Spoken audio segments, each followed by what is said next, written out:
All right. 1 second, chat.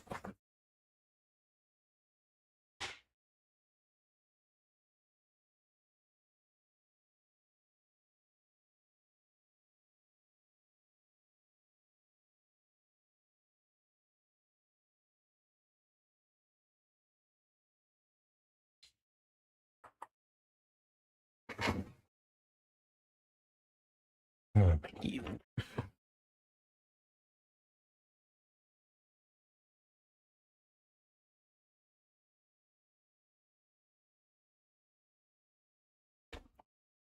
I haven't said this yet, but I got my first copyright strike. YouTube from a video I was watching. Apparently, they don't want me watching their content on stream, so I have an active copyright strike on my channel now. It will go away it'll go in October though.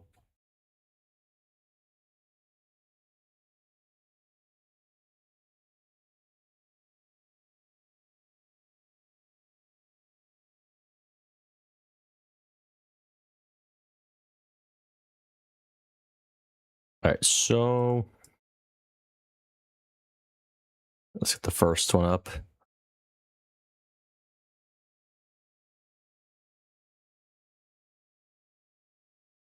Just trying to like tiptoe around now, I think.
Hang on, I'm just gonna read something.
All right. Officials in Arkansas. So we got 4 videos to watch today.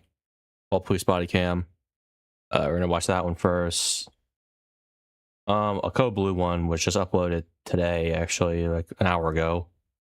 We're gonna watch this one first. This was uploaded July 4th last year. I haven't seen this one yet.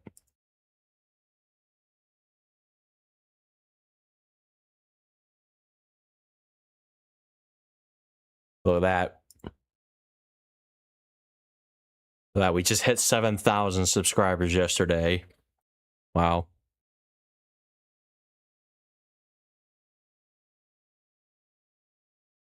All right.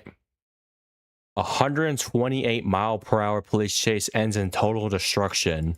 Officials in Arkansas came across a black GMC Yukon bearing license plates that returned to a Ford F-150, which expired 13 years prior, after the suspect vehicle appears to feign pulling over. Wait, hold on. Maybe that's why I got stricken, because audio was too loud. I don't know. It was just this police body cam channel. I guess they didn't want me reacting to their stuff, but I guess, I don't know. I guess this is fine. Maybe I'm just overthinking it. I don't know.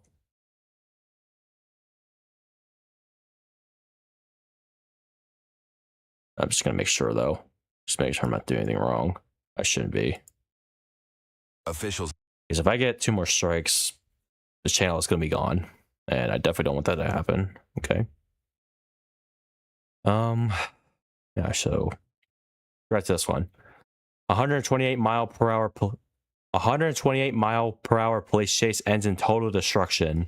Officials in Arkansas came across a black GMC Yukon bearing license plates that returned to a Ford F-150, which expired 13 years prior. After the suspect vehicle appears to feign pulling over, they drive off, beginning a pursuit. It's gonna be on Yukon, black in color. How did a like expired license plate just go unnoticed for 13 years? I don't understand it.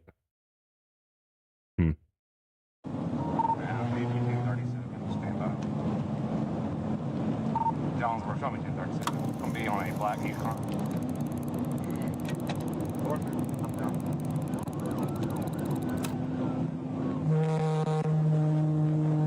Oh, he has to go over the shoulder and get him. That could have been a perfect time to pit, right?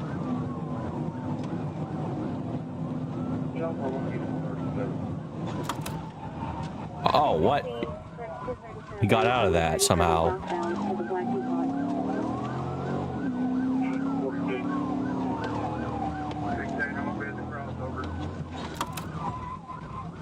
Another evaded pit. Goes on the wrong lane of traffic, of course.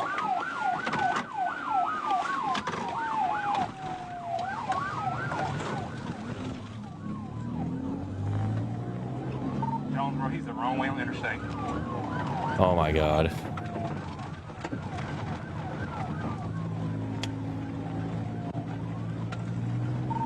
Jonesboro taking the Nestle exit. Looks like. Nestle exit. Wait. Does Nestle have like offices in America? I didn't know that.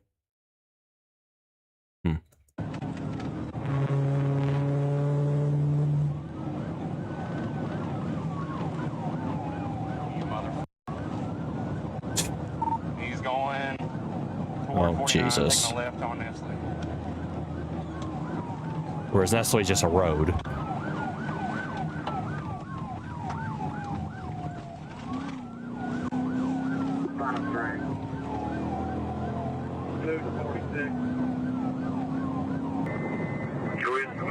Shut the... Go on up to Rogers Chapel in case he comes on across 18. Stay off the radio! Coming through Brooklyn Mountain. Gosh, dang! No, where to go? Jonesboro on Nestle heading toward Highland. Speed's 123. Traffic's light to moderate.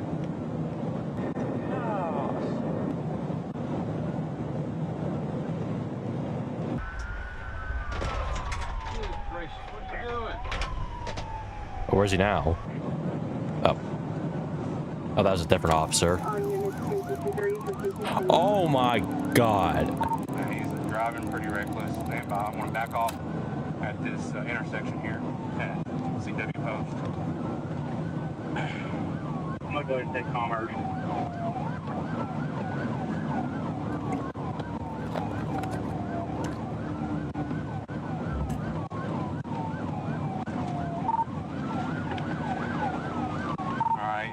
Straight through the intersection. C-16 is in a pursuit of Tahoe, fictitious tags. He's on Nestle, headed to Nestle Way, passing Nestle. Nestle Way. If you got any deputies close. So we're going on Nestle Way, passing Nestle. We should be getting out to 18 in just a second.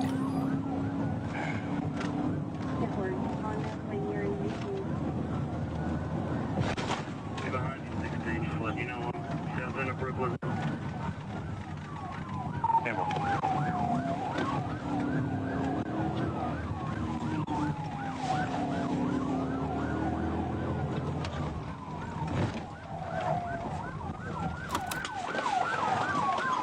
Okay, evaded in our pit. Sorry, I was just looking at something on my phone. I was just texting. Jake Street's going to dead end. He's going to bail out on foot toward standby. So, hey, Tanner, go to the come down Nestle Way. He's going to come back out on it. I could not. Ugh.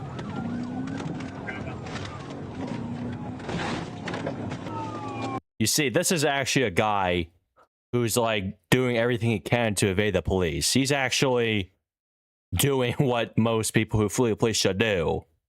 Go through dirt paths and go off the road and stuff. That's what makes a police chase entertaining, I think.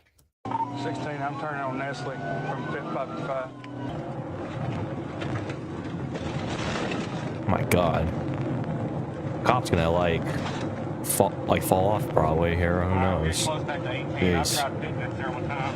He keeps blocking me. Just turned, looks like west, going westbound on 18. Westbound on Highway 18.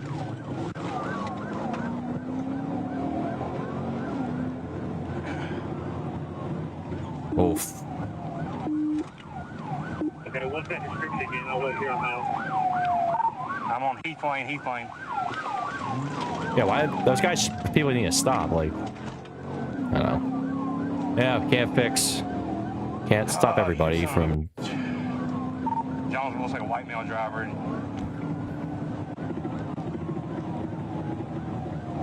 Eastbound or westbound? Driving through a yard, he's going down Heath Drive or Heath Curve. I'm on CW Post. Is he going to 18 or is he going to CW Post? He's going toward CW Post.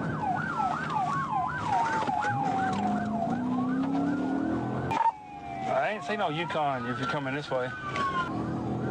Hey, go back down that road, Tommy, where I just came from. It's going to be a black Yukon. He drove through a yard to get back to this direction here. I ain't seen no Yukon if you're coming this way. Hey,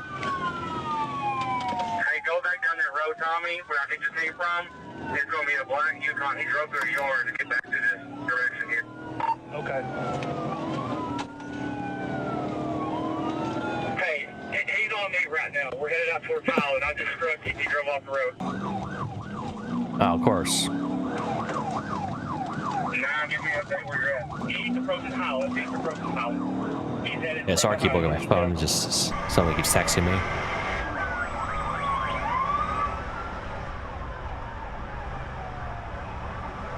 Eastbound on Highway.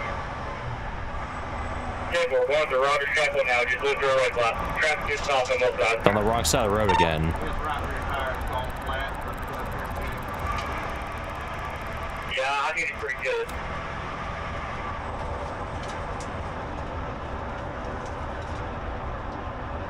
I'm calling 5.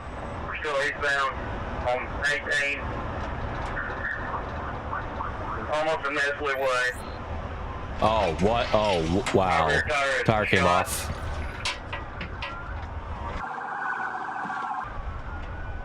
Off the road by Nestle Factory. Oh, there is a Nestle factory. Huh.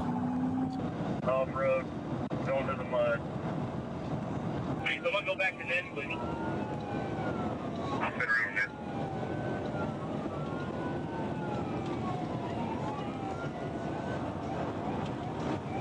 Alright, y'all got a call and I'm back off again. He's still traveling down. He's fixing to go through the gate at whatever this. Oh my god. He's still south. Or correction. He managed to get through the gate. To the Nestle parking lot. Oh wow. Oh, yep, I knew that was gonna happen. A cruiser getting stuck in a ditch. Yeah, he's fixing to go back to where they're rebuilding, where this construction is. Open the gate. Come on, dude. Back south there, we're seeing somebody Open the gate. Open the gate. Nah, he's gotta be long gone by now. That's a great thing. Get it on the south end of it. Thanks, Tommy. 21. Oh, their last shut. I'm on next week. Bro's like, I don't know why this is last. I don't know. But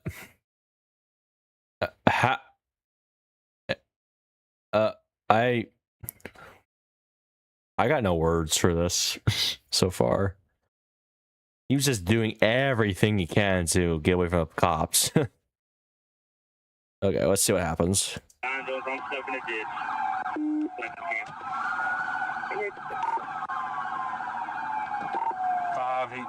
Somebody get down Nestle Road right there. I'm at the entrance to Nestle off Nestle Road. Is he in the parking lot? Yeah, he drove through the complex. We lost sight. We couldn't get through the gate. Hey, 21, if you can come back up there to the front of Nestle, there's a gate that's locked. I think he's going to be locked in this, I think he's going to be locked in Ryder or Nestle, wherever it's going in here. Which way you going? Go ahead. Hang on. Get off the phone. 2's on Nestle. I'm gonna go in the parking lot. All right, he's not at Nestle. It looks like Ryder.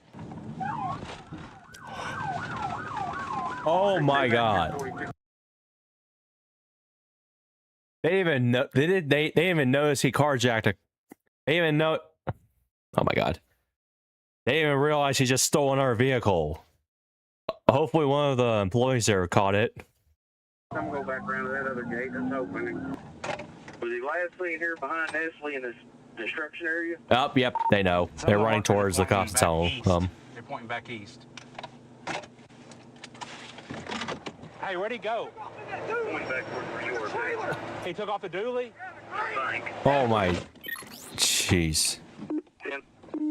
Gosh damn it. Okay, Jack. Jonesboro, he stole a truck from Nestle. Gosh damn it, he got away. Gray dually with a trailer on it.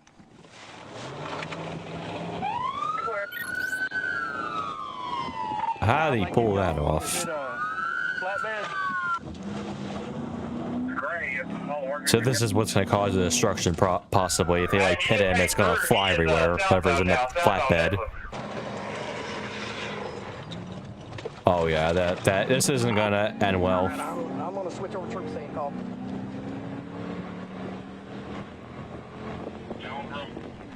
See if you can get JPD involved in this.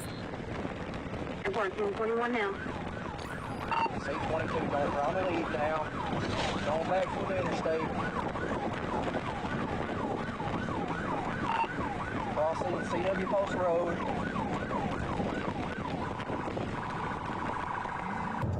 Said the suspect jumped in the dually and took the dually with the trailer. We're still headed toward the interstate on Nestle Road now. Believe they're almost to the interstate at this time. 108 miles an hour. Report. Oh, finally gets out of Nestle. He's got a trailer with a bunch of equipment in the back.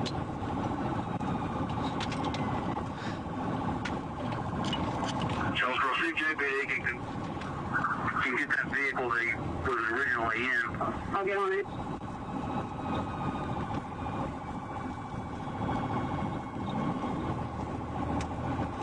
Jonesboro, we're approaching the interstate.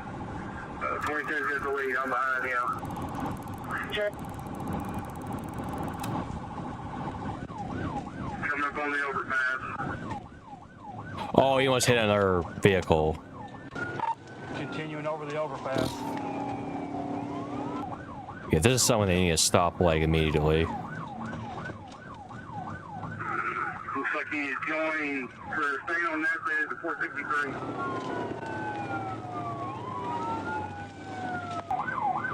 But why a trailer of all things to steal? Like, what would the point of that being?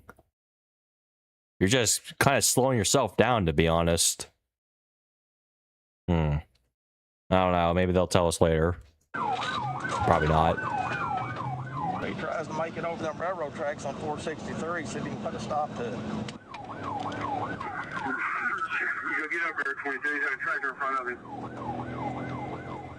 right, he's going around the tractor.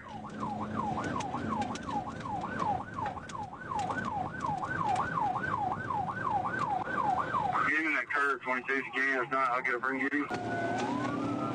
They're going to have to. I don't think my charger can. I'm gonna try to get this trailer. Oh, wow. Northbound on 463.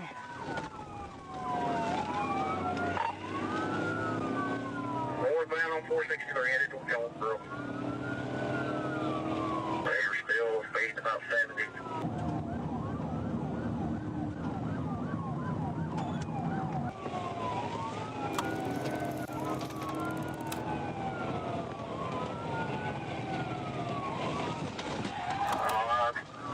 Oh, jeez.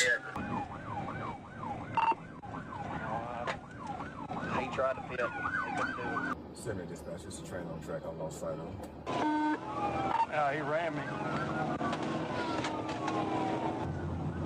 16 meters with a heavy trailer. What is on it though? Oh, there's something with some kind of liquid in it. 16 meters with a heavy trailer. Oh. Oh my god. I don't know who that was. You 10-4? Somebody check on 16. He went in the ditch. I'm 10-4. I'm out of it now. We're at 463 northbound on Ingalls, or coming up on Ingalls. You know, well, we need some spikes on this dually. You can let y'all know. Three, any unit, can anybody set up with a shotgun to take the radiator out? He's in a heavy truck with the trailer, needs to be spiked. Support blocked by train. That sucks. You can in the safe, take his radiator out with your shotgun. We're advised that one of the witnesses here advised that he does have a handgun on him.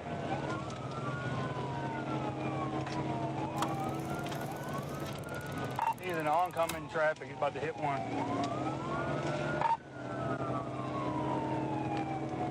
He's still northbound. Just drive, Tommy. I got you.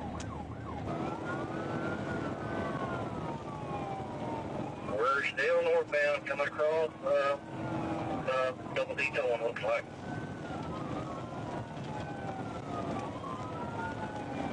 I've got spikes right here. Gloves, back out, come up in the white truck. They got spikes and gloves. We're passing gloves. Passing gloves. Gloves? Or that. Great, Julie, passing gloves at this time. Back up for some spikes. The spikes didn't work. Spikes on successful coming underneath the overpass right here. Interstate.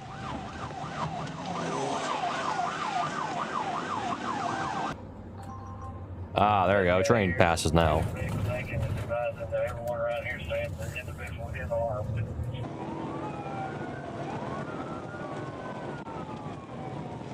.22 Jones, we're coming up to industrial. Oh, 341. so close. Oh. Still in Middleton coming How is this dude not crashed yet? I don't even know.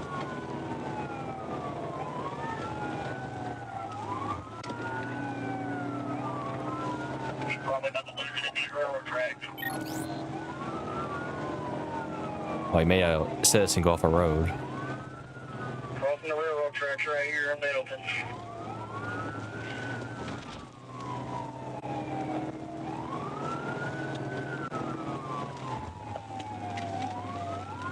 Silver, 342. He's continuing his straight right here. Wait. Straight right here. Right. Maybe he stole the trailer because of what the liquid possibly is in that container to try to like throw the officers off and everything. That's kind of high IQ, I'm not gonna lie. I don't know if that's what his plan was or not. I'm just saying. Passing through here right on the Kane Street. Okay, going down residential area. Coming up the Highland. Coming up the house.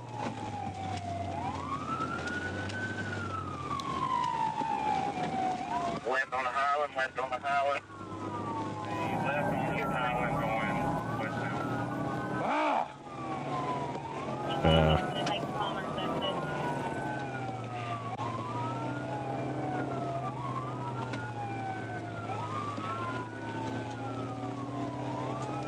About 6 way right now. New face 29, he's passing them all right now. I'm about your 5.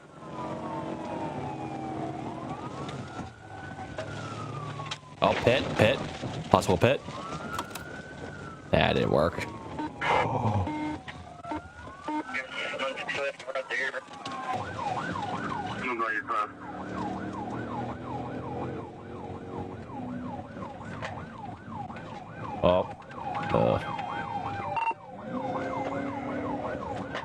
Tried to spike him. Unsuccessful right there. Coming by. Coming up the red bull. 343 here, Red Wolf. He does have a handgun. Straight through Red Wolf, still on Highland. 346. 21's out. Unit behind me, turn on your blue lights and call in pursuit. Jonesboro, we're coming up to Highland, or Caraway. Oh my god. 24 Highland and Caraway. Oh, did he just hit somebody? Straight through southwest. Did he just like tap somebody? Straight southwest, 344.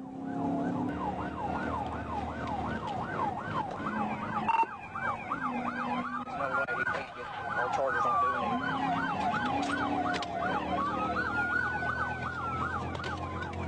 Oh. Jonesboro coming up on Browns Lane. 344 on Round Plain, near Round Plain. Away, or sorry, East Highland.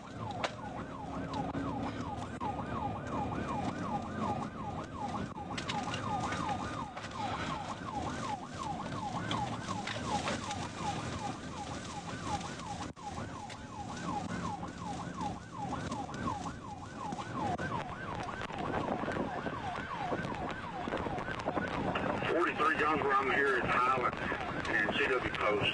I have no hard cover first fire. 45.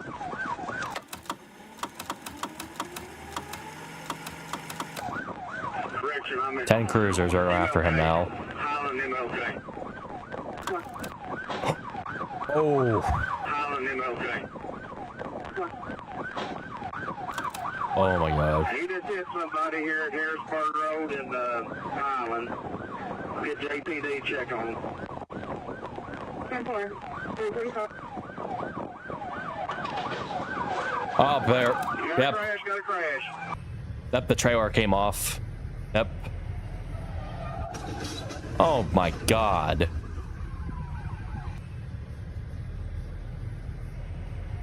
We got multiple angles of it. Wow. Ah, cut out. Jesus. He's still going, he's still going. What is that? Billy sound. Get up there and take him out.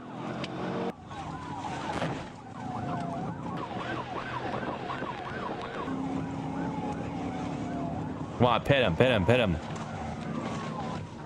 Oh my god. JPD's out, so the one at Harrisburg goes. Go. 10-4. Over on Southwest Drive. Go 16. I'll call it. 22, every time I get up there, he goes into oncoming traffic. What's on fire though? Southwest Drive.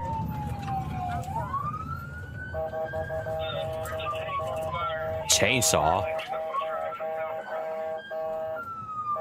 Alright, Fort Dispatch, I'm out here on Southwest Drive. We do have a fire starting EMS. Call it, L2 Drive. We're still southbound, Southwest Drive, approaching the interstate. 346. Ah! Going head on into traffic, Jesus, dude. Still southbound, going over the overpass. Can anybody get out in front of him and set up with a rifle? Left on the Parker Road. No, we can't get in front of him. Somebody get Caraway Road Parker and in this, if you can. We'll be eastbound on West. Oh. Oh, he's still going. We'll be eastbound on West.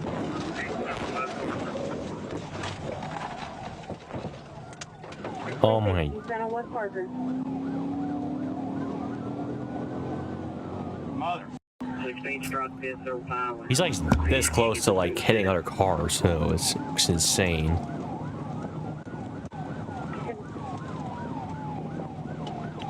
Coming traffic.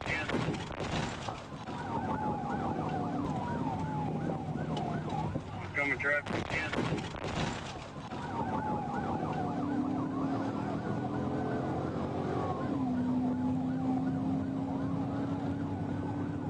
Depot. Gonna be approaching the intersection. Looks like he might be trying to get back on the interstate. He's about to hit the guardrail. He went through the guardrail, crossed traffic into the housing complex. I mean, north of the interstate. North of the exit 44. North of the 44. Tires missing off the vehicle. And our tire came off. Guys, he's north of the interstate. 10-4. He's north of the interstate.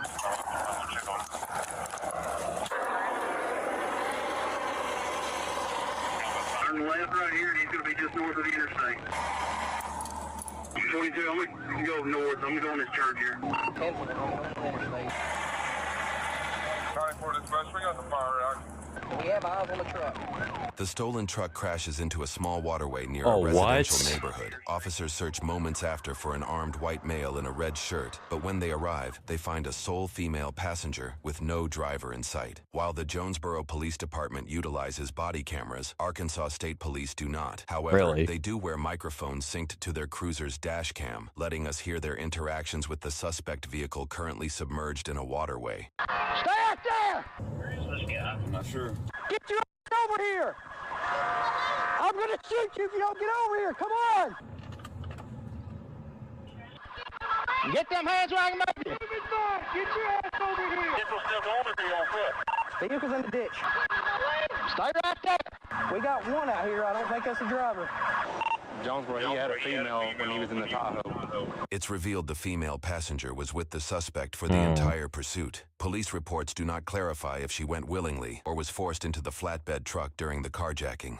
We got the female driver fled on foot over the fence into this neighborhood. Yes. Give me. I ain't worried about it. Stop moving. I'm not the driver. I'm not the driver. I don't care. Shut your mouth. You have the right to remain silent. Do you understand that? Okay. Help me up, please. Stand up. Stand up. Stand up. Sure, we can see like what came out of the trailer. Put your feet here. I cannot move. Put your feet here. Sir, I cannot move this leg. You just moved it. Put your feet there. Push with this leg up. My back. Oh, my back. Come on. Keep pushing.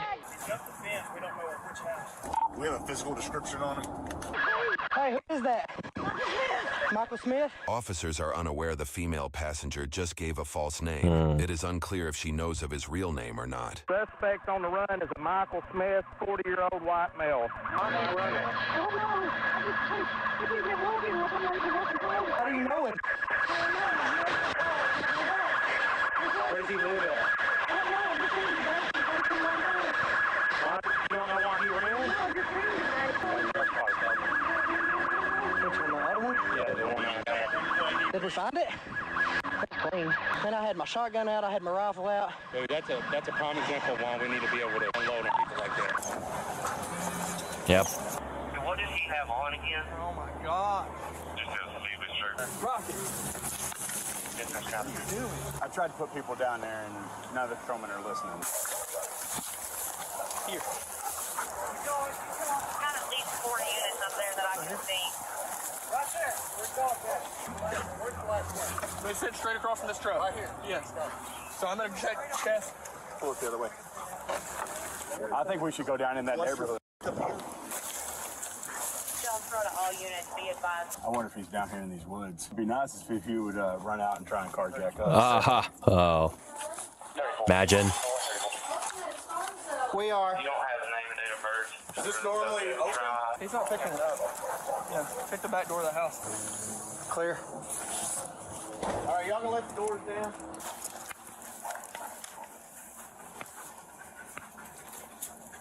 Here's a shirt. It's soaked. Ah, might be his. Do not let any cars go through the perimeter. Ma'am, if you'll go back inside, please. We got a guy on the loose with a gun. Just go inside. Yeah, go inside, please. Hey, do you see anybody running on foot? No. Okay, just checking. Thank you. So this is the problem, though. We've been walking through here. Check them trash cans while y'all down there. They are. Oh, trash cans. Somebody get up with Nash and be his cover. Oh, what? Can we get out with him? Yeah, we'll get ready to. Hey, rotate Bruce out. I live right down in there. I don't know where to You're go. just gonna have to sit right here, maybe like under this tree in the shade. I'm sorry. I was just trying to get out of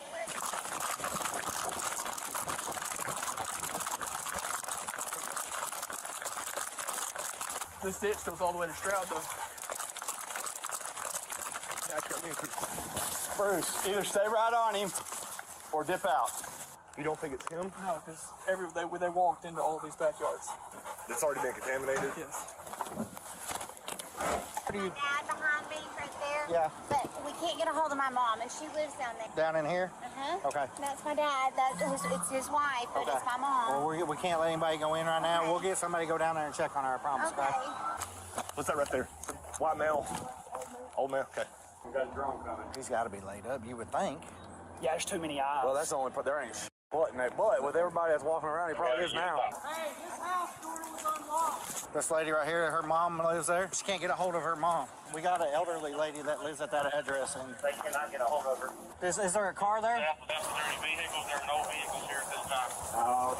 Should there be a vehicle there? Okay, there's no vehicle. No vehicle, unless it's in the garage. What is it? Well, yeah, it would be in the garage. Officers thoroughly searched the unoccupied home for a barricaded suspect. I don't see any disturbances. I don't either.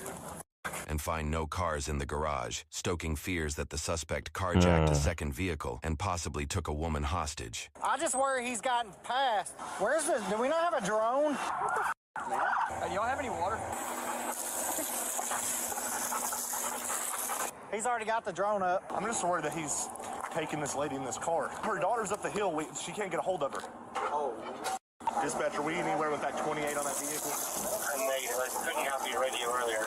I'll look and see anything registered to that address. I got a feeling probably broke in, took that vehicle and left. Dagger. We got plenty of guys, and I've got this unmarked truck, so I'm gonna drive around. At the crash scene, EMTs carry the female passenger to an ambulance. At this point, it's been over 30 minutes since the driver fled on foot. Do we want to start just flushing these backyards, like saturating them? I think we need to get this wood line because he's gonna be in here or he's right here in one of these yards. Got enough here. We can split into 2 squads and flush both ways.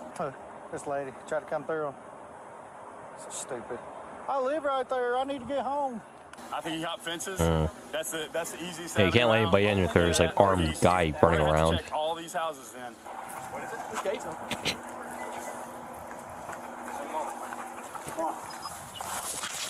Clear under, clear under. I'm just making sure the door's not locked. I did.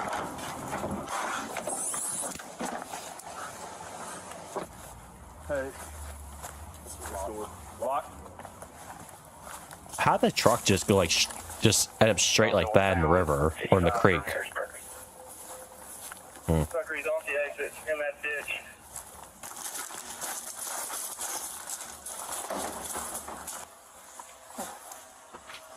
I'm gonna have to give him a break. He's getting tired.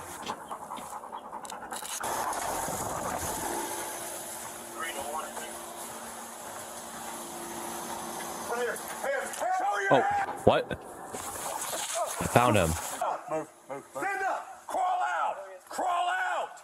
Crawl out now on your stomach. Lay Oh, he's hiding in a bush. down. Don't care. Lay down. Watch your hands behind your back. Cuff.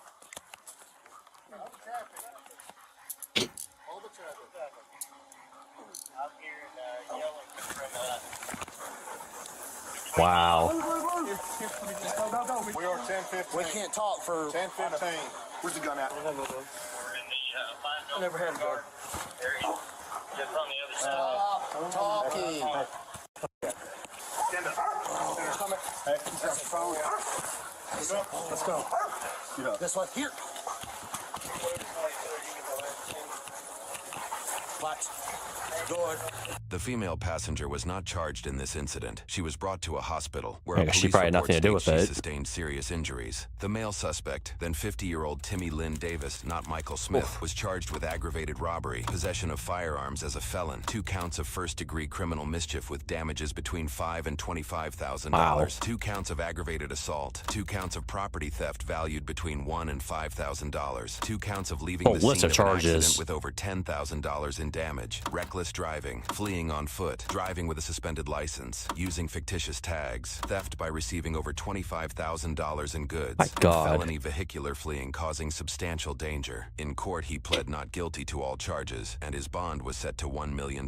While this is his longest What? list of charges from a single event, the $1 Arkansas million Department of Corrections bond. website cites a criminal history dating back to 1995. Court documents list convictions for breaking and entering, residential burglary, felony theft by receiving, fraudulent use of credit cards, forgery, and fleeing. Notable charges also include arson and obstructing governmental operations. In 2010, he was sentenced to 20 years, but was released on supervision in 2018. In 2020, he was convicted of theft by receiving and sentenced to 4 years Jeez, there's a before whole getting history released here. again. Seemingly committing the crimes in this video just months later, his prison records suggest a deeply troubled lifestyle, with tattoos including the New Aryan Empire seal, an eagle with a swastika, and a clown face, indicating white supremacist and So he's a anti-Semitic neo-Nazi, beliefs. basically. In a plea deal, 6 of his 16 charges were dismissed. He was found guilty of 2 counts of first-degree criminal mischief with damages between $5,000 and $25,000, 2 counts of aggravated assault, 2 counts of property theft valued between $1,000 and $5,000, 2 counts of leaving the scene of an accident with over $10,000 in damage, theft by receiving over $25,000 in goods, and felony vehicular fleeing, causing substantial danger. In August 2024, he was sentenced to 40 years with 454 days of jail credit. If served in full, he will be 88 years old at release in 2063. He must pay over $85,000 in restitution and faces up to 150 more years and an additional $80,000 fine if he reoffends upon release. Jeez.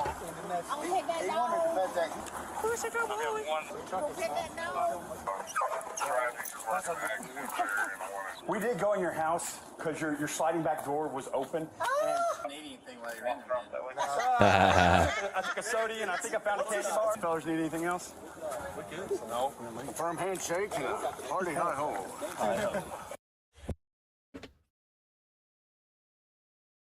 Wow, I mean, he caused probably almost $100,000 in damage. So his criminal history dates back to 95. Jeez. Wow. He's basically serving life in prison. I mean, he'll be 88 years old.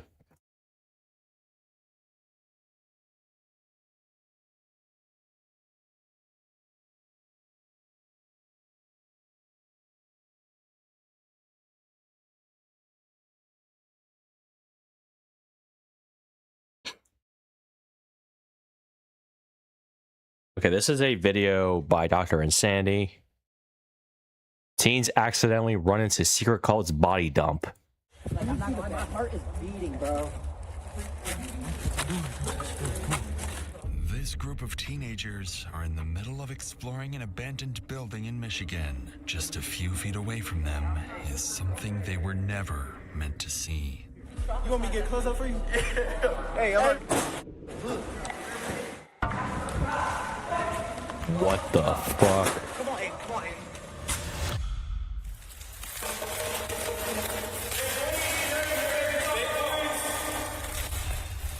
When police arrive to investigate, they discover this killing might be part of something far darker, with ritualistic clues pointing to a murder orchestrated by a cult. And as detectives begin closing in on its members and turning them on each other, they discover that this may not have been the cult's first victim.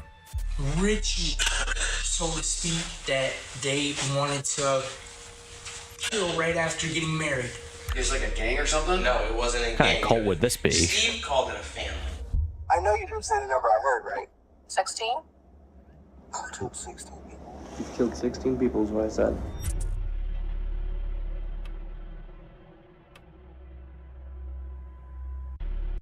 I killed 16 people. You've killed 16 people is what I said.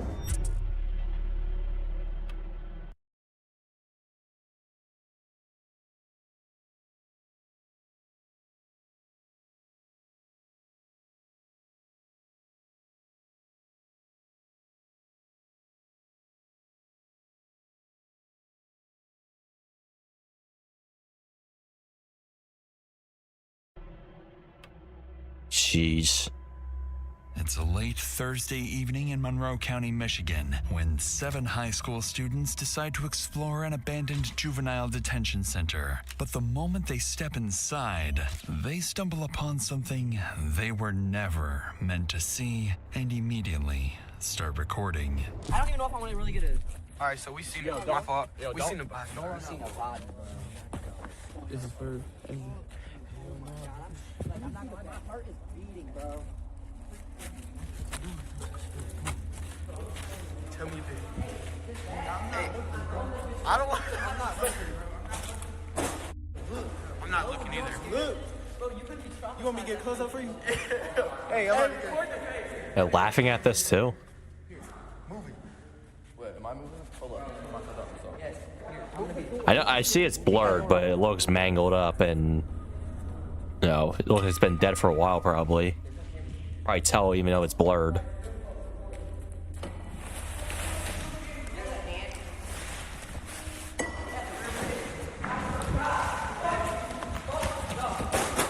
Oh, what?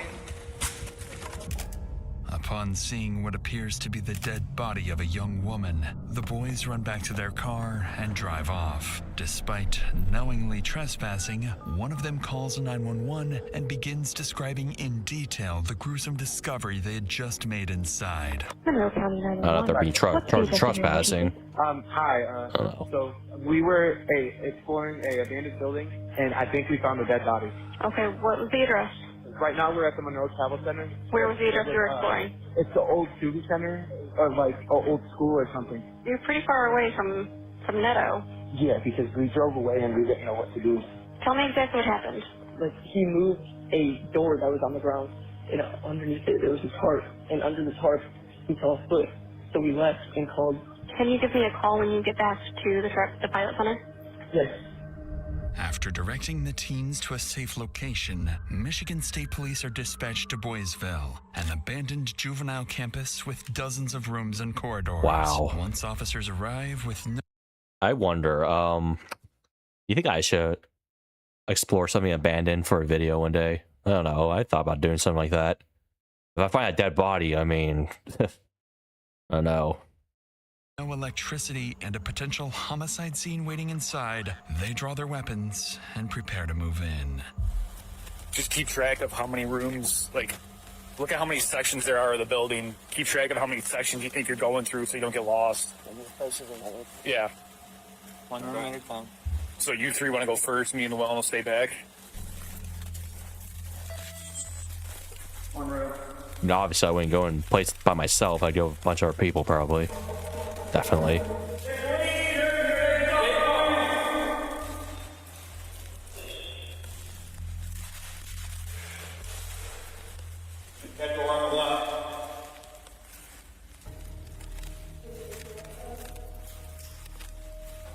Long hallway. Long hallway.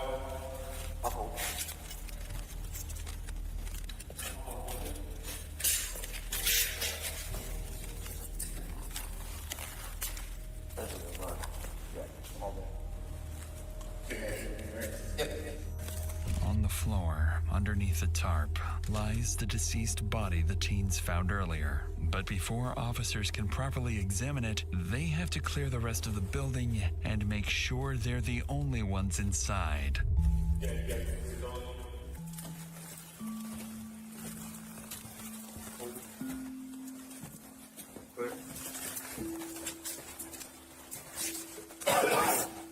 It's a series of rooms. The cult draw that? Do they make those paintings right there? Multiple doors here. Let me take right.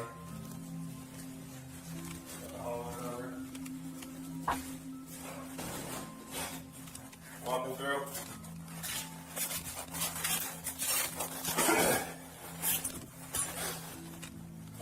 Walking through. Take police!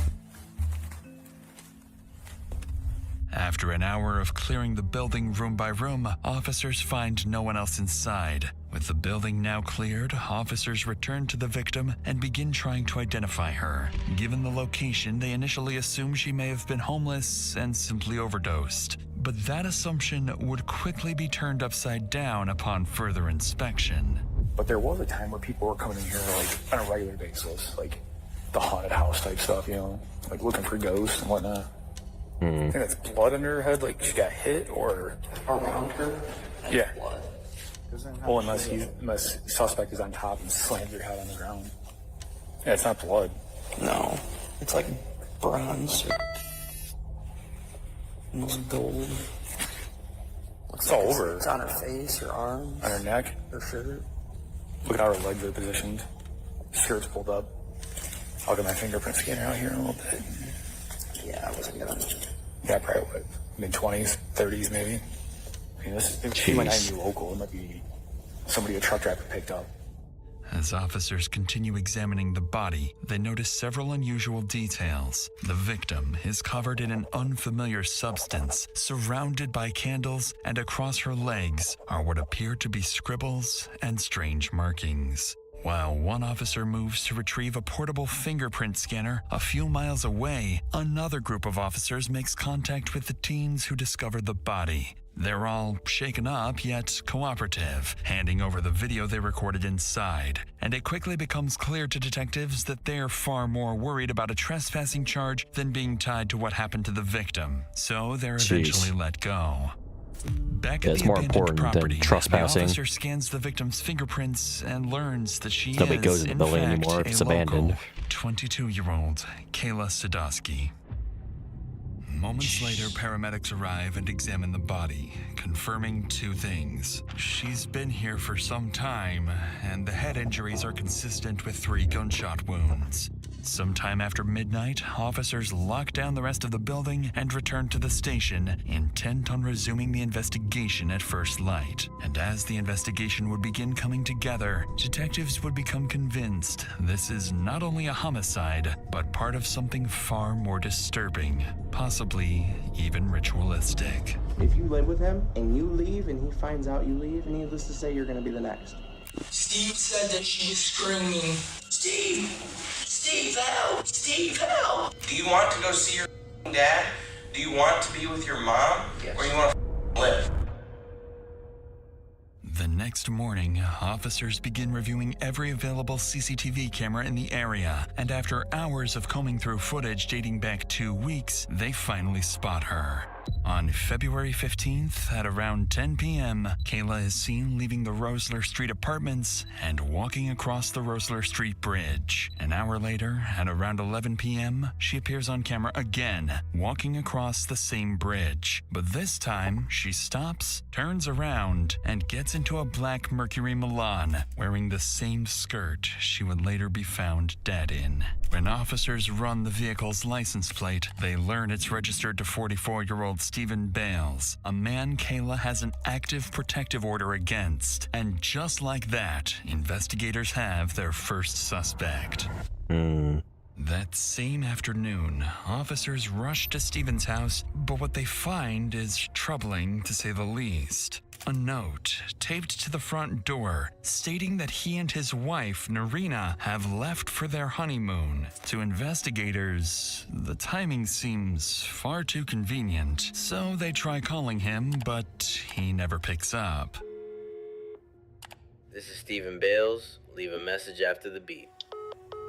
A search warrant is requested, but in the meantime, there's little police can do but wait, while Stephen and whoever else may be responsible remains free to roam the streets. 2 weeks 2 after weeks discovery. pass after the body is discovered, yet there's still no sign of Stephen. But then, more than 100 miles away in Shelby, Ohio, police receive a 911 call they certainly aren't expecting, as 19-year-old Bryn Smith tells dispatchers someone is trying to kill him. And when Ohio officers go to meet him, they would unknowingly step into another state's investigation and give them an unexpected lead. Hello, what's going on? So I finally got away from them, and I just helped out, so they're good now. So I got you on the phone because you're a witness for me. So my cousin in Monroe, Michigan, this is my aunt, by the way. She knows, like, everything going on. Is she on FaceTime? Yeah, she's on FaceTime. She's you can't really see her. I can see it, okay. Good. So he's wanted for murder right now in Monroe, Michigan. Oh, so Tim that did it. For the Kayla Sadowski death. And I was apparently wanted for it as well at some point, but I had left his house today, just ran away from him because, like, he never gives me, he's like weird. He'll keep you at his house. He'll use you for your money. Do you have any idea on you? I have nothing on me except my tablet, my phone, and socks. Well, I tell you what I'm going to do, just because I don't know you. I'm just going to pat you down. Do you have any knives or anything on you? No, just socks. Okay, what if somebody pat you down? Do you live here? No, this is some strange funny called guys. So what's this cat's name? Steve Bales. Like, I ran away from him. Like, I ran. I don't know how long I've been running. I just ran away from him. We stopped at a gas station, and I just ran. Does that make sense? Like, I stopped because, like, I lived with him, and he won't let you leave his house when you're there.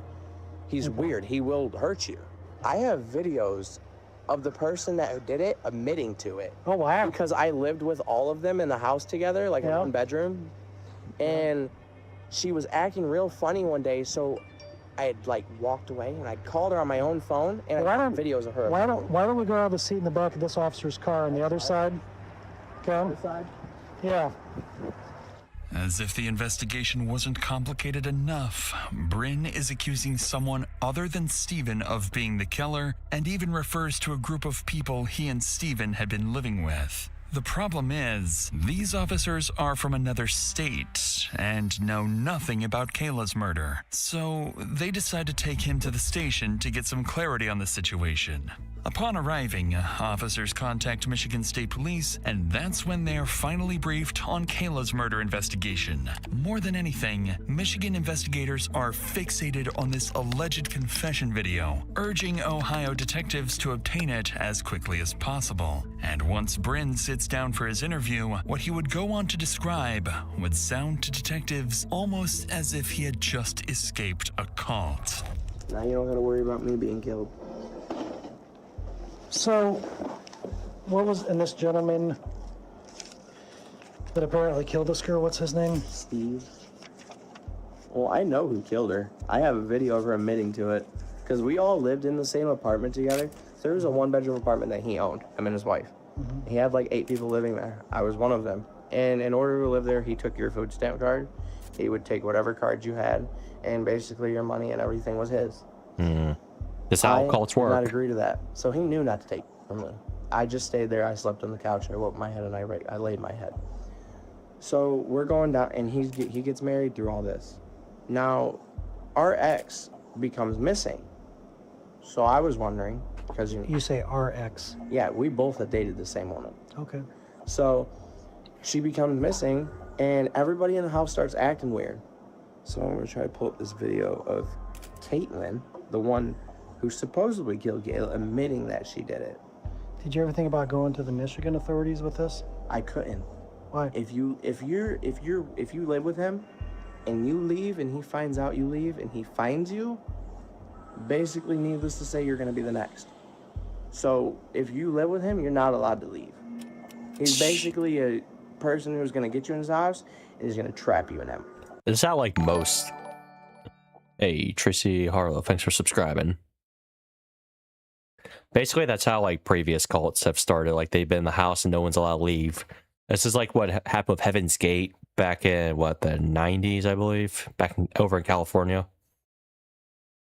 Same with the Branch Davidians in Waco, Texas, as well. keep you just for your money. To Detective's surprise, Bryn seems unusually open and talkative for someone who believes he's being hunted. After all, there's no telling whether Steven will come after him the moment this interview is over. At this point, investigators need to see this video Bryn can't stop talking about, but what they're about to see would be far more than Bryn promised. So who do you think killed this girl? I know who killed her. I got the video right here to show you. Okay, well, let's see it, my man. You can obviously tell I was shocked as hell. How many? I know you didn't say the number I heard, right? 16? You've killed 16 people is what I said. And you see I haven't never been to jail for it. And you see I've never been to jail for it. And now I have one more video of her admitting that I was the killer of Kayla, basically. Why did you Threatened my son. She threatened my son. So that conversation that I watched, she said that she did it because she threatened her son. Yeah. Do you know some more information about that? So possibly her did it? Like, She did it? Like, is her... Apparently, she threatened her son at church. That's the most I know of that. And how'd she kill her? She said that she shot her twice. Okay. On the video. Wow. She even said that she threw the gun in the river. What river? If I know. Mm-hmm. The woman in the video is 33-year-old Kaylin Ramsey, seemingly implying that she was responsible not only for Kayla's death, but for 15 other murders as well. It's a chilling claim that investigators would have no choice but to look into, especially coming from someone they would later connect to a deadly cult. After several more hours of questioning, Bryn is eventually released and told to notify investigators of any contact from Steven or Kaylin, unaware that the man they've just let go may not be as innocent as he claims. Later that evening, investigators call Kaylin and are surprised to learn that she's also in Ohio, so they ask her to come to the station the following day to assist with the investigation, withholding the real reason they want to speak with her. And, interestingly, she agrees, almost as if she already has a plan to outsmart the detectives. Yeah, right. The next morning, Kaylin arrives at the Huron County Sheriff's Office in Ohio, and alongside her is her lawyer. But as she's escorted to the interrogation room, there's a surprise waiting for her. Detectives from the Michigan State Police, including lead investigator Detective Peterson, have traveled to Ohio for this very interview. And as Kaylin's interview begins, her story would quickly start to unravel until she eventually slips up and says something she was never supposed to know. But before we get to that, this case... Okay, Again, that's forthepeople.com/Dr. Insanity. With that said, let's get back to Kaylin's interview, where she's about to reveal something only someone connected to the murder should have known. We're going to be asking you a lot of questions. A lot of these questions we already know the answer to. So, you know I don't play games, you know that?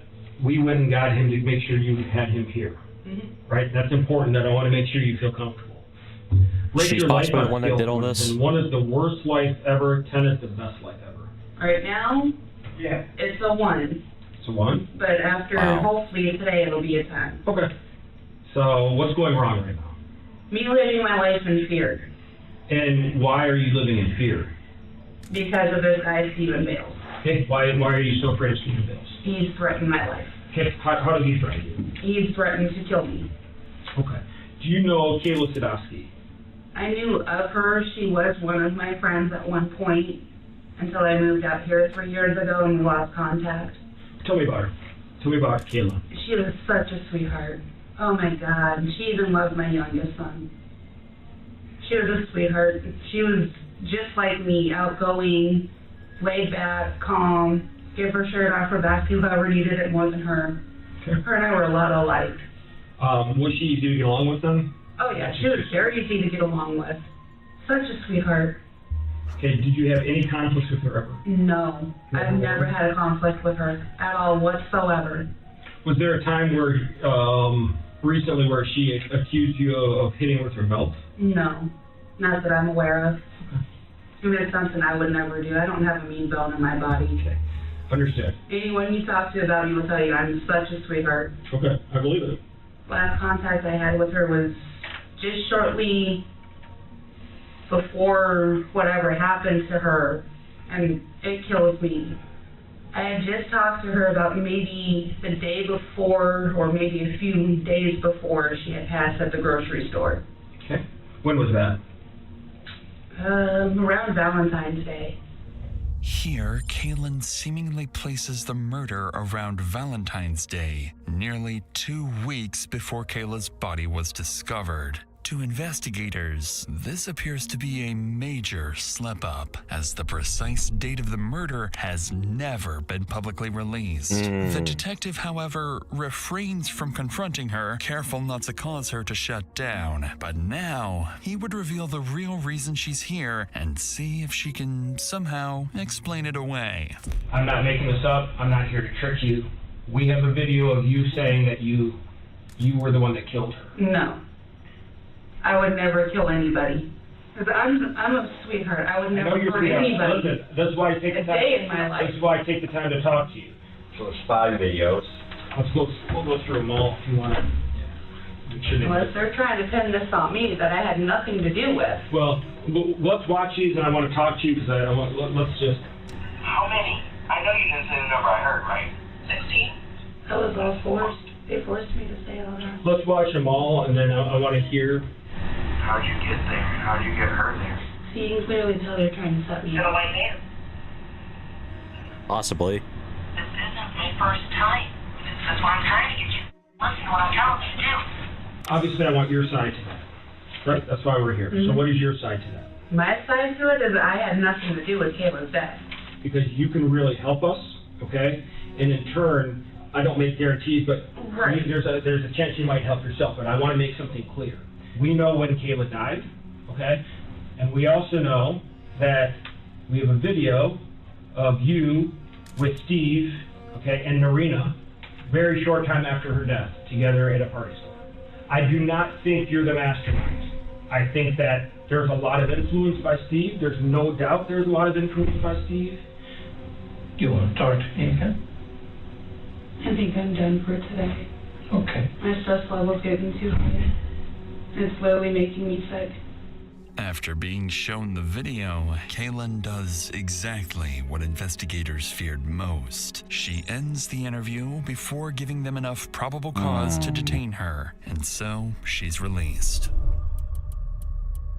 The following day, detectives finally get their first lucky break. The search warrant for Stephen's apartment is approved. Wasting no time, Michigan officers rush back to his residence, hoping to find answers to Kayla's murder and perhaps a clue as to where Stephen may have fled. Upon entering the cramped one-bedroom apartment, deputies are stunned to find evidence that at least 7 people had been living here, and things would only get stranger from here. Being charged, everyone loves it here. Officers notice a recurring theme, the Grim Reaper. Stephen had adopted the name Grim, labeling many of his belongings with it. Inside a journal, deputies discover that he referred to his wife, Narina, as Lady Death. The group even had its own name, the Reapers. At this point, investigators begin to suspect That's what the they're group not was called, dealing with a group of Reapers. friends or even a gang, but a full-blown cult.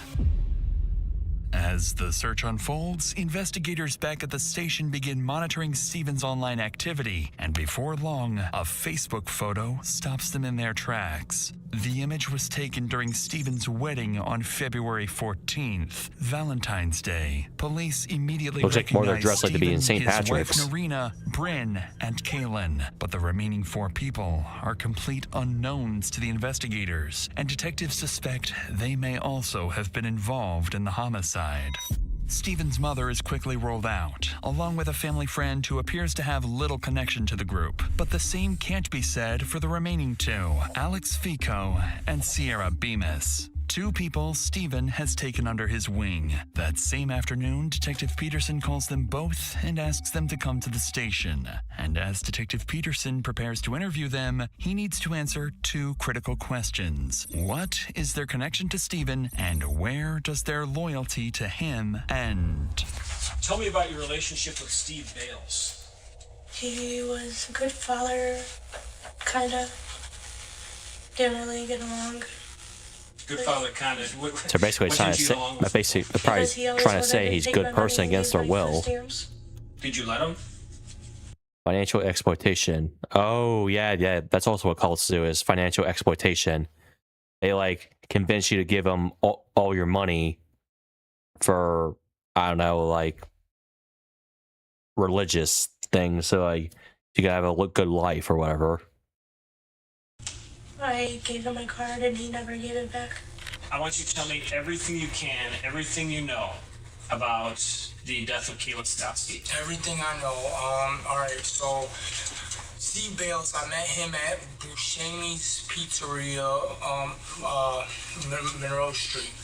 I was real strung out one day and drunk at the same time, and guy took me by the hand and looked me dead in my eye and told me that Love bombing, common cult recruitment tactic to encourage a commitment. Steve had yeah. So very So they also force people to get together it felt too. brotherly. It felt like he was expressing love towards me. They made me feel good for like being sober and not drinking. That was nice of them, actually. Okay. Was there anything good about Steve? No. No. Because you described him as a good father, so there was nothing good about him. No, not really. Okay. Do you think he used you? Yes. Okay. Interestingly, Okay, maybe Sears not. struggles to find a Maybe they single aren't good forcing thing them to against their say will. about Stephen. Yet Because like, both she and I would Alex think they would still have to say consider something good about family. him, or else he would kill Many them. manipulative leaders, They'd be killed Stephen too. targeted vulnerable people at their lowest, offering them support, housing, and a sense of belonging. Over time, that trust turned into control, with members handing over their income and providing for him financially. But Stephen's influence extended far beyond money and into violence, as Detective Peterson is about to learn. So when was the night that Kayla got murdered? I believe it was the night of their wedding. Like, they just crazily went out and, you know, that was their ritual, so to speak, that they wanted to kill right after getting married. Caitlin, Kay, the one who, she did the killing. At least she said she did the killing. So Kaylin and Kayla didn't get along. Why not? Because they were sorry fighting over Steve. So were Kaylin and Steve... Love triangulation, manipulation technique where the leader makes members compete for their attention. And Kayla and Steve were romantically involved. Yes. And so Kaylin, you're saying, no, I don't want to put words in your mouth, was jealous of Kayla. Yes. Was Steve planning this at the wedding? Not like sit down saying, we're doing this, and I'm doing this. No. So, based on what you can tell, do you think Steve helped plan this? Yeah, I think Steve planned it all. He said she's gotta go. As the interviews continue, So he's the Detective mastermind, Peterson and learns that one girl was a Stephen killer. was involved with 3 women at once: his wife Narina, Kaylin, and Kayla. With tensions between Kaylin and Kayla escalating for months, detectives suspect Stephen was deliberately fueling his rivalry for his own benefit. But Detective Peterson would soon learn that Stephen wasn't the only man in the house exploiting the women. As There's another one? Alex's and Sierra's interviews are unfolding, detectives decide to give Bryn a call and ask him to come to the station. After being the first to expose Kaylin and appearing in Stephen's wedding photos, Peterson is convinced he must know more about the murder than he initially admitted. And as he sits down for his interview, investigators are about to discover that Bryn played a role as well, one he conveniently failed to mention the first time around. Because I know you guys have camera footage of me driving. And I know you guys got the footage from where I picked her up. I'm not stupid. Exactly. And where did you pick her up at? At the corner store. Did you just pick up her? You alone or you with anybody else? Oh, no. There was someone else in the car. Who was with you? Steve. So, what was the conversation that led to you picking her up? Hey, where are you? What are you doing? Nothing. Off work. What are you doing? Nothing. You want to hang out for a few? Well, there was Steve's chance because he knew I was talking to her. Yeah, you better do that. Okay. So does she think And I'm not sure, does she think that you guys are dating again at this point on February 16th? I'm guessing, because she called me babe at one point. Okay, so what makes you think that she's I now, didn't like that. what makes you think she's now, she believes that you two are together as a couple? Because she called me babe for like 3 times. I didn't say anything, but the 4th time I said something So about before it. you picked her up But I on wasn't. February 15th or 16th in the black car with Steve hiding in the back seat, and if I got anything wrong, correct me. I'd just like to kick it back out so we're on the same page. When was the last communication you had before that? Was there any communication that made her think that you guys were together as a couple? Any like pillow talk type of stuff? The most I can think that she think we were together is when I said, I love you, you're a really good friend of mine. And I said that on Valentine's Day because she called me and said, I got chocolate for you. Although Bryn insists he was simply following Steven's orders, what he doesn't realize is that detectives have already recovered his text messages with Kayla, telling a very different story. For weeks, Bryn had been romantically speaking with Kayla online. In fact, just days before her death, she had saved his number in her phone as boyfriend. And now detectives would begin looking at Bryn, Sierra, and Alex side by side, comparing their stories and exposing contradictions. With pressure mounting and the possibility of prison looming over them, the Reapers are moments away from turning on one another, shattering the loyalty Steven spent years building. Wow. Okay, you were there when she was shot. But I didn't pull the trigger, nor did I go in the building. It all just comes down to destroying each other. Cults don't last forever. They don't. And because see, I don't really know too much about cults. I don't really know how they really work or operate, but I maybe want to start learning more about them and stuff. Like, I like know about ones that happened in the past, like back in the 1980s and 90s and all that. Building. Thank you. Exactly. So I was a driver threatened by my life. Do you want to go see your dad? Do you want to be with your mom? Yes. Or you want to live? Save the lie. Exactly Save what I the was lie, because told. that's the lie is more important. She said the 3rd shot, she put it to her head. Steve said that she was screaming, Steve! Steve, help! Steve, help! And then Bryn specifically said, drop that. Oh. This gun, I had possession of it at one point in time. That's how my DNA would be on it. They said somebody's threatening them. That's how they manipulated me. They said somebody was threatening them that, you know, they needed protection. Can we get that gun back? And then they came out and we all left and went home. Okay, what was said in the car when they all came out? That she's finally dead. Who said that? Steve and Kevin. Steve and Kaylin? They told me how they killed her. Okay, what did they tell you? They said they were talking to her and Kaylin just shot her in the back of her head. Kaylin shot her in the back of the head? Yes. Okay. And who was talking to her? Steve. Okay. As you see, You have the same green pocket knife? Yeah, as you see, it was. Why do you guys all common. have green pocket knives that are the Well, same? we also had green bandanas. What? It's like a gang or something? No, it wasn't a gang. Steve called it a family. Although multiple members of the Reapers identify Kaylin as the shooter, they consistently point detectives back to the same person as the mastermind, Steven. The picture detectives begin to piece together is this. Bryn tricked Kayla and lured her to Boysville. Alex supplied the gun, Kaylin pulled the trigger, and Steven watched it all unfold without ever getting So his they all hands work dirty. together. With this, Alex, Basically. Bryn, and Sierra's interviews come to an end as all 3 are placed under arrest while a nationwide BOLO is issued for Steven and Narina. And while the couple believes they've managed to disappear for good, even the most brilliant masterminds eventually make a mistake, and they are no exception. 12 weeks later. Over the next several weeks, authorities chase lead after lead until they finally pick up Steven's trail. Bank surveillance cameras capture Steven and Irina on CCTV, and before long, investigators track the couple more than 700 miles from Michigan to a relative's home in New Hanover County, North Carolina. A SWAT team is called in, and the house is quickly surrounded. But despite repeated commands to come outside, Steven refuses to surrender, barricading himself inside and preparing for his final stand. Hours pass with little progress, forcing officers to deploy tear gas that finally drives the couple out of the house.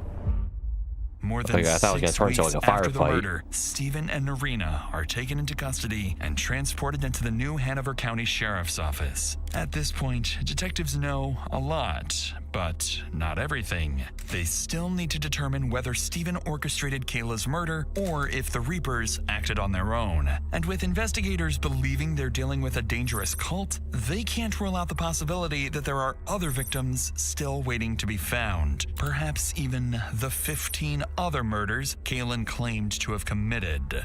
Once at the station, Steven and Irina are separated and placed into different interview rooms, and Detective Peterson decides to begin with Irina. If he can get Steven's own wife to start talking, it will become much harder for Steven to maintain whatever story he's prepared.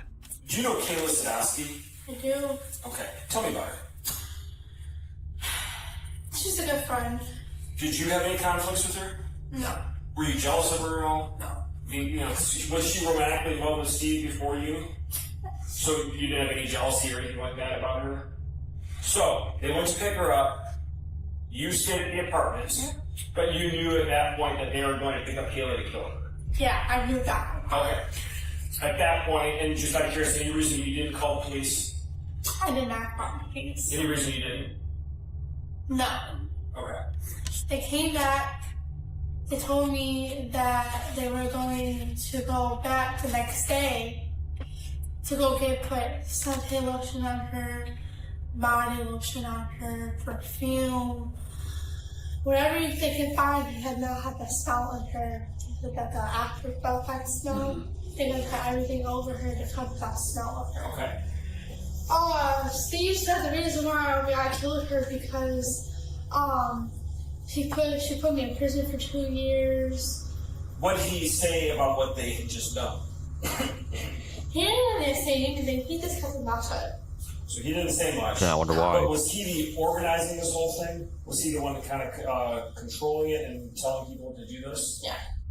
Against detectives' expectations, even Steven's own wife is telling them that he's the one behind it. With that, Irina's interview is wrapped up, and there's only one more person Detective Peterson needs to speak with.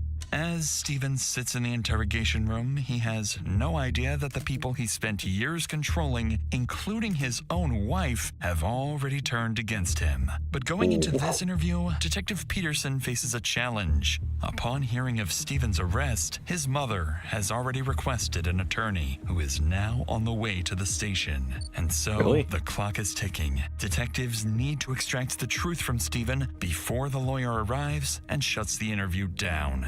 I'll answer some questions, whatever you guys got, the best as I know, but my mom says she's going to try to do everything she can to get me a lawyer and everything. So, is that, you want to answer questions? But I can stop anytime. You can stop anytime you want. Okay. You know Kayla Sadowski? That's my ex-girlfriend. Me and her have had passed for years. And tell me about her. I miss that girl, but she was a handful. She's like, me and her, we always argued all the time. About what? Just anything. Like, she'd get jealous if I'm talking to somebody. Like, if I'm talking to a cousin that's a female, she would think I'm cheating on her. And then she would threaten me, like she was gonna kill me. She pulled a gun out on me and Brian. Were you upset with her specifically about, say, did you blame her for going to prison or anything like that? No, because you want to know the funny thing about that? She put me in prison for a year.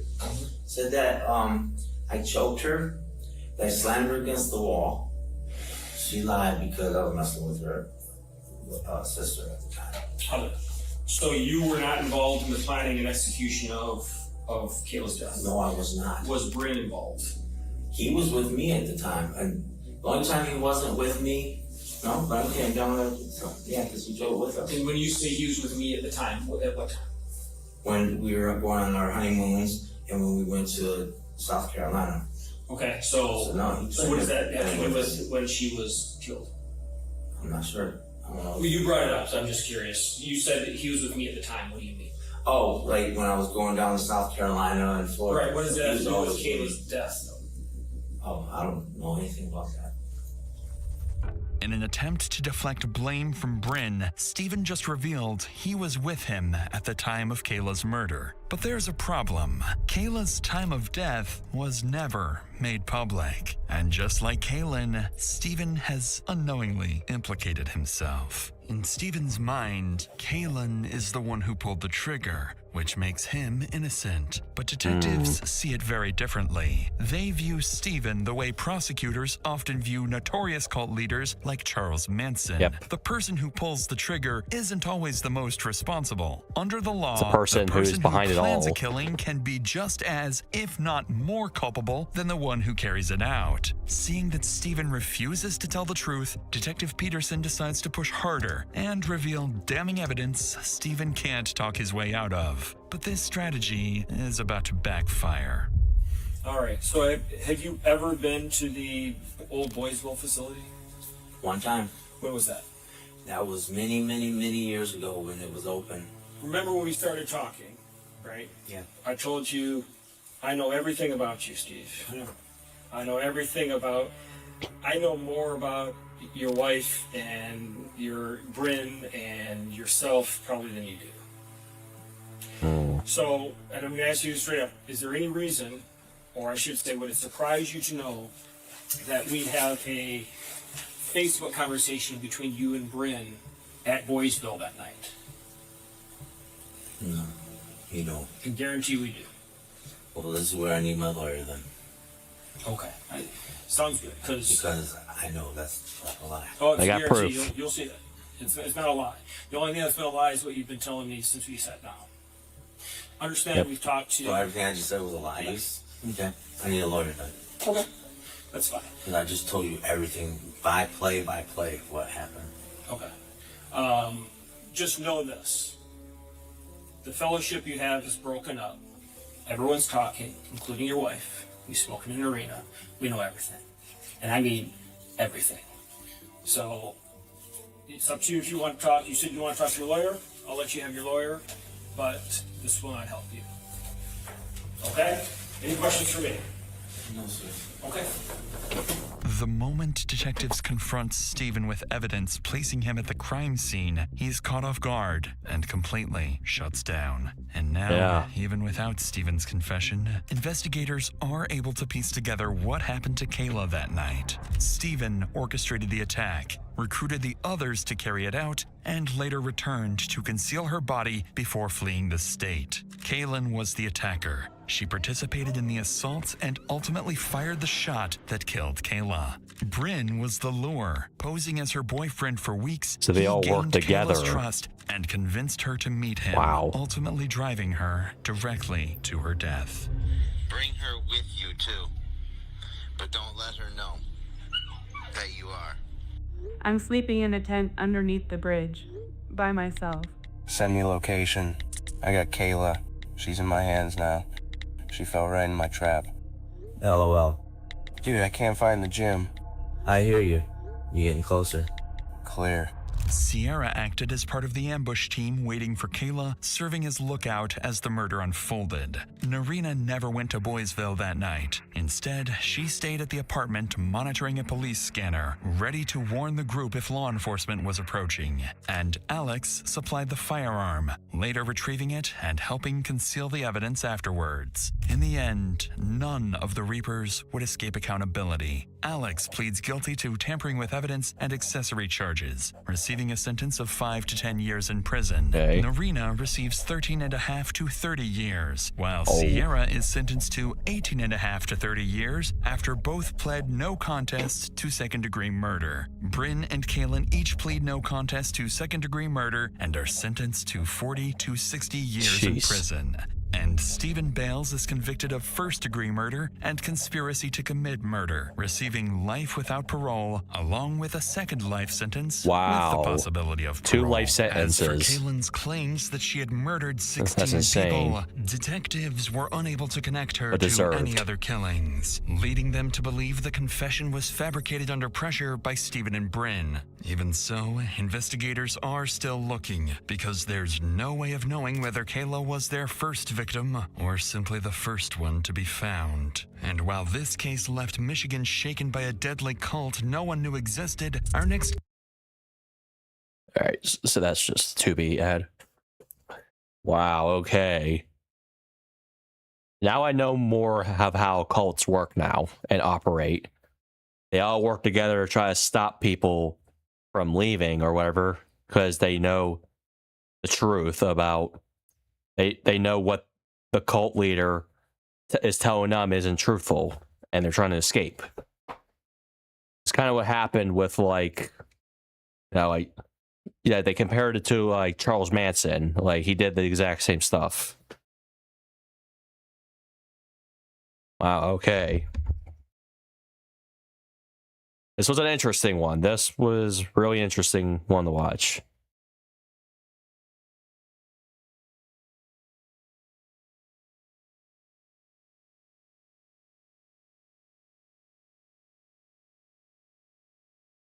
Alright, I'll watch one more. We're gonna watch this Code Blue Cam one. This seems absolutely crazy. Alright.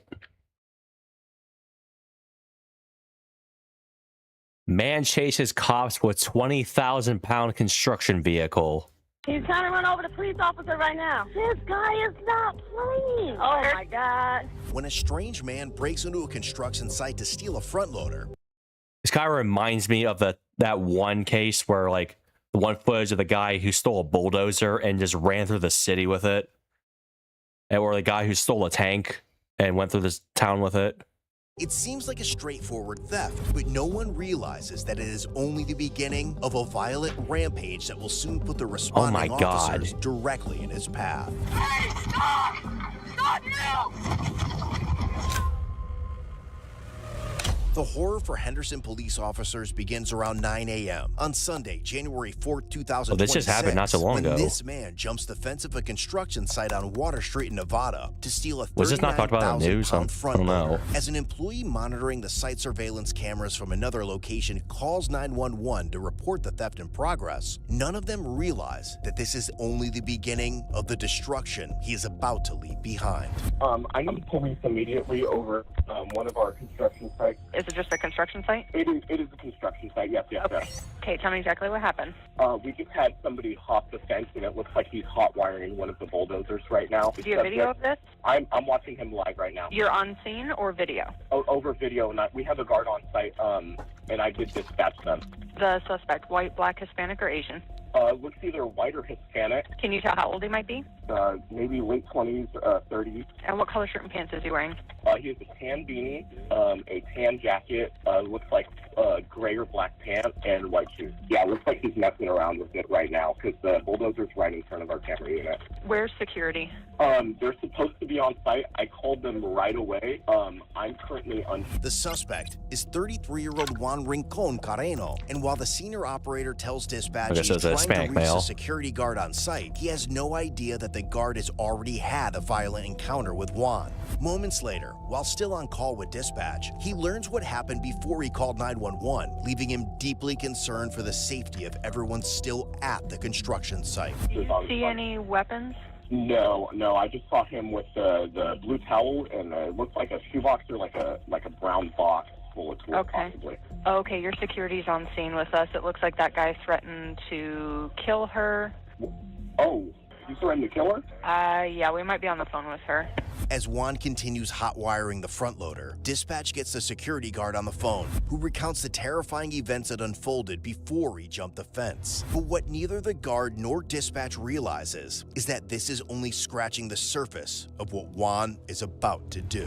Henderson 911, what is the address of your emergency? So I have a guy trying to steal a bulldozer. He's just threatening to kill me. I'm at a security at one of the properties. I tried getting him off the property, but he was threatening to kill me. And he has a weapon on him as well, and he's a Mexican guy. He did have a screwdriver pointing at me, and he did say that he was going to shoot me, so I don't know if he has a gun on him. So I definitely would be advised on that, too. And I'm not armed, so. No. That's no need to that. We got like 4 officers en route. He's real aggressive, actually super aggressive. Given how quickly the situation has escalated, officers are already en route to the scene, hoping to stop Juan before he can get the front loader running. But the weapon he will ultimately use against them is something none of them could have imagined. And he's still trying to take off with it, but it's not moving, so. They're not too far. I might one day want to react to the bulldozer footage or the tank footage, because I've never really seen it. I know about it, I've just never really watched it. I mean, I've seen like a few second clip of each one, but never watched like the full footage of it. Where right now? Oh, he got it started. He finally got it started. And which means he's probably gonna back up and take off with it right now. Yep. He's got it, and he looks like he's probably going to ram the fence with it. Well, yes, he's ramming the fence with it. He's going over the fence, and he took off with it right now. So, which means that they will have to go behind it because he's driving right behind the house. It finally stopped. He just went over the fence. Yep. My morning. I see one of the cops just pull up right now, and yep, he got there. It looks like he's about to run over the police car. Oh my God, my morning. The first officer arrives just in time to try to stop Juan before he can cause any more damage, but it is already too late. Even with her firearm drawn, Juan is determined to keep going, destroying almost everything in his path. Copy, I see. And he's taking off. He's coming towards me now. Hey!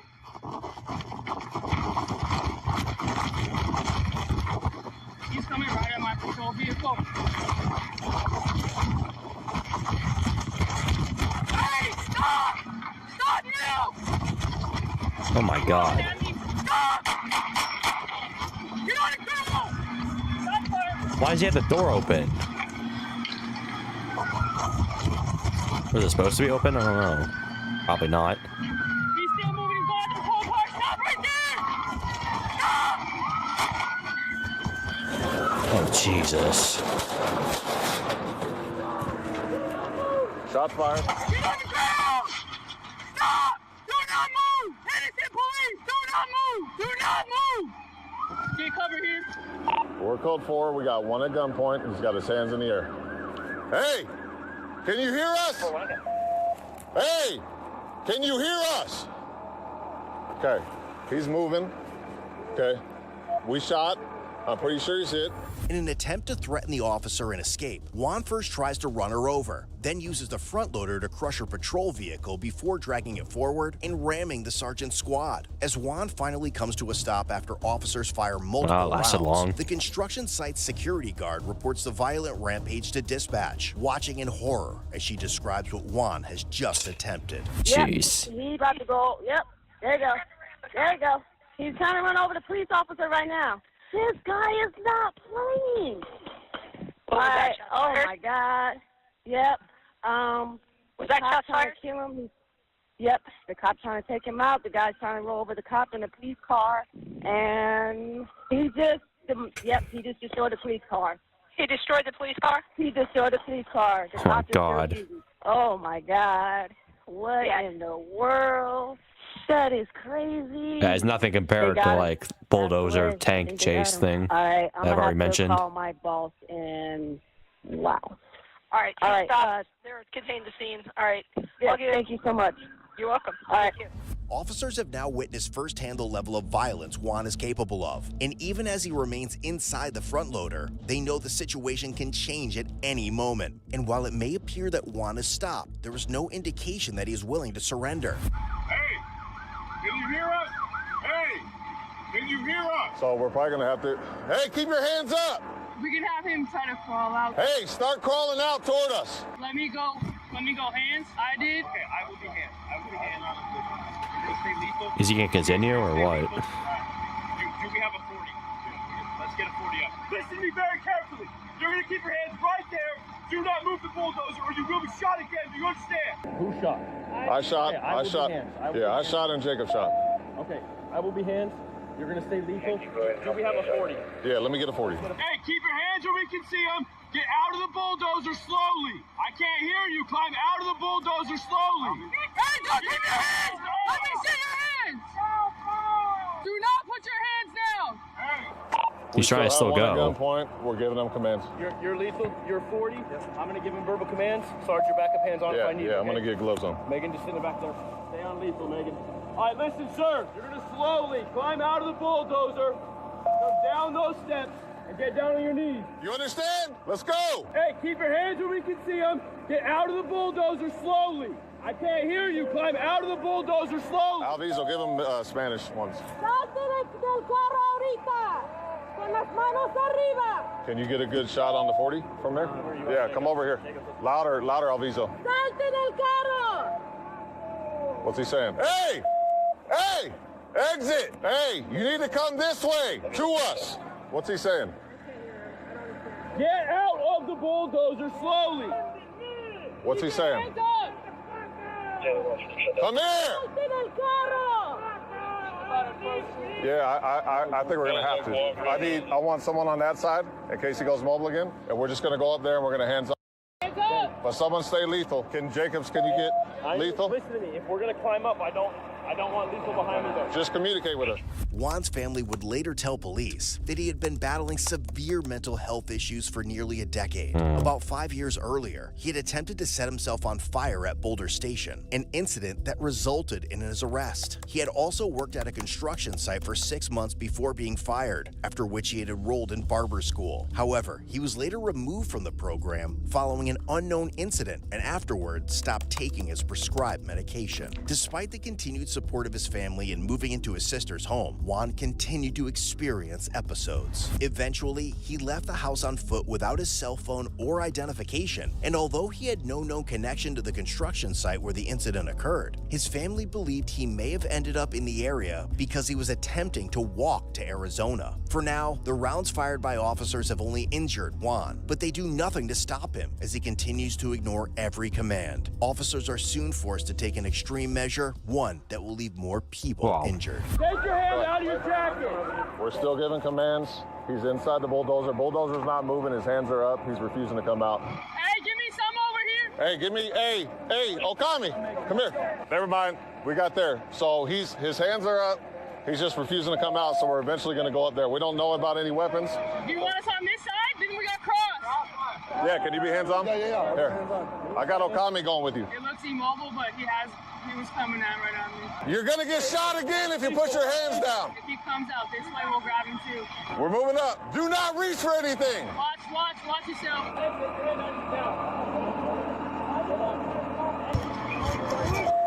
Help Brown when he comes down. I got hands on when he comes down. Hey, 40 is that. Brown, watch out, Brown. Lethal down. 40 deployed. Let's go! 40 was deployed. He's still uncooperative. We're working on getting him out. There you go.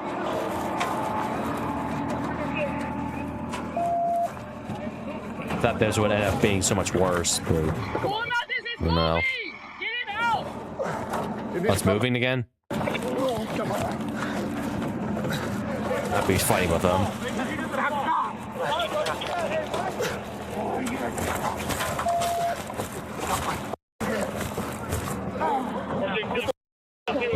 What's going on?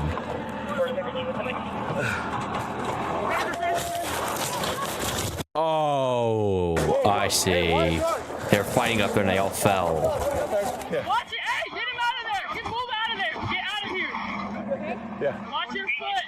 Chloe! Hey, expedite medical to start! Stand over there. Relax, get him.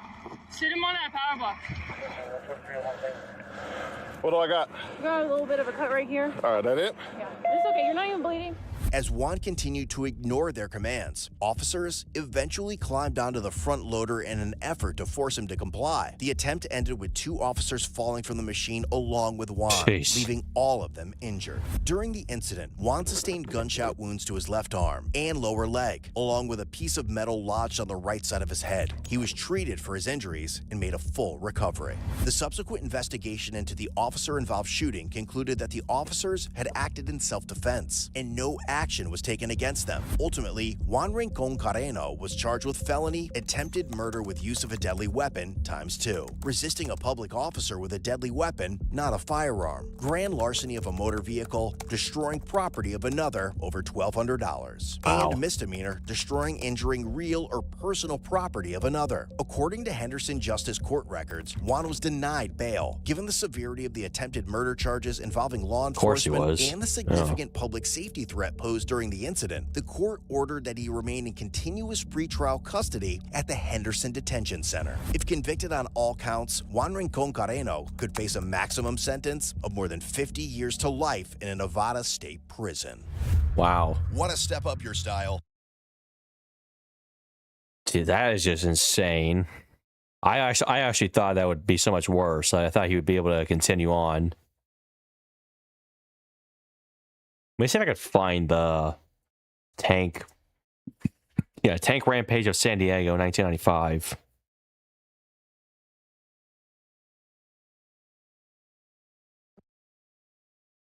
I don't think they have any footage of it, but there's some footage. There's like a couple minutes of it.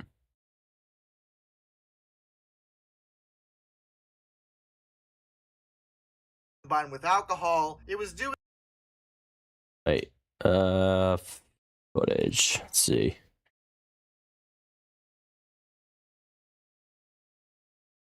Okay, there's one that's like 4 minutes. That's the Bulldog Rampage. I thought it'd be like, yeah. There's different like videos of the Tank Rampage that are like a couple minutes long. Yeah.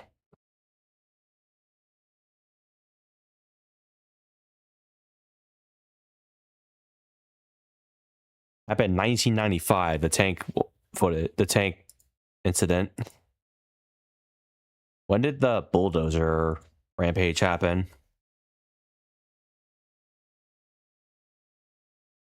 This happened in 2004, the year I was born. Huh.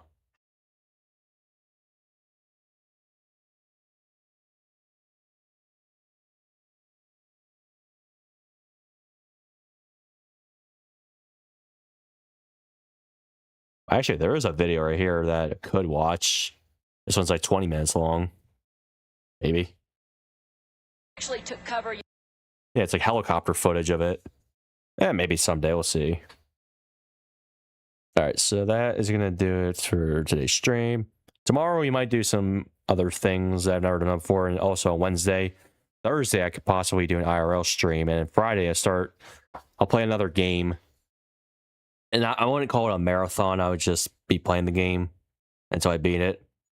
And then the 31st of July, next Friday, will be the last stream. Then go on vacation for a week. Won't be any streams.